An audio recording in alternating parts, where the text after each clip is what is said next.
Tonight on Documentify TV.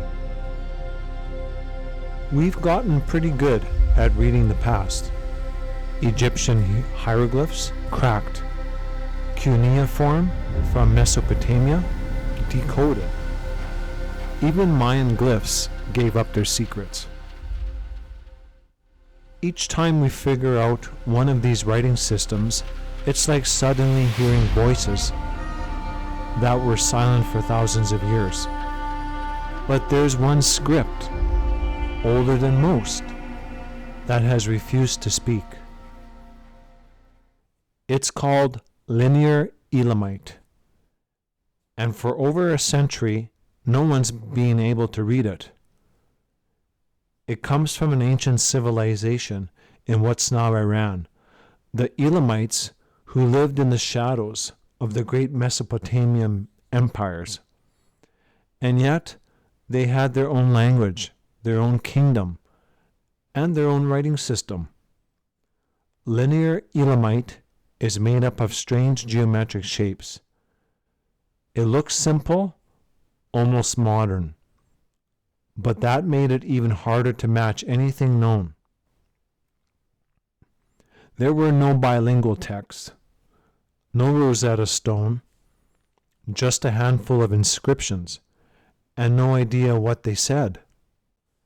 Then, something unusual happened. A set of ancient silver beakers, privately owned, not from any official dig, ended up in the hands of a small team of archaeologists. Each one was covered in linear Elamite. And that's when they noticed something important. The inscriptions look repetitive, like they were following a formula. You might think of them like ancient signatures. I am king's name, son of father's name, maker of this cup. This kind of pattern shows up a lot in ancient texts. So the team had a theory. If these were dedications from different kings, and we already knew some of those kings, names from other sources, then maybe, just maybe, the names on the beakers matched the symbols. They began matching the shapes to the sounds, letter by letter, name by name. And once a few sounds clicked into place, the rest started to follow. They were finally able to read it. For the first time, these strange symbols had meaning. They talked about kings and gods, temples and rituals, the daily workings of a kingdom that existed over 4,000 years ago. But this is where the story gets complicated.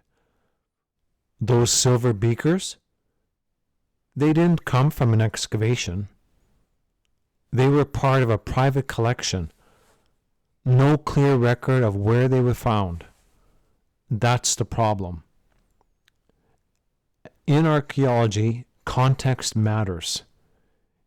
If you don't know where an artifact came from or who handled it over the years, it becomes hard to know what's real and what isn't. Some scholars think the inscriptions are authentic. Others aren't so sure. Without official excavation records, we may never get a clear answer. So we're left with a strange situation. We may have finally cracked the code, but the key unlocked it might not be trustworthy. And that raises a deeper question.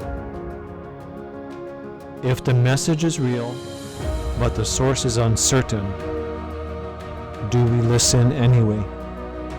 That's it for tonight's video, folks. See you next time, right here on Documentify TV.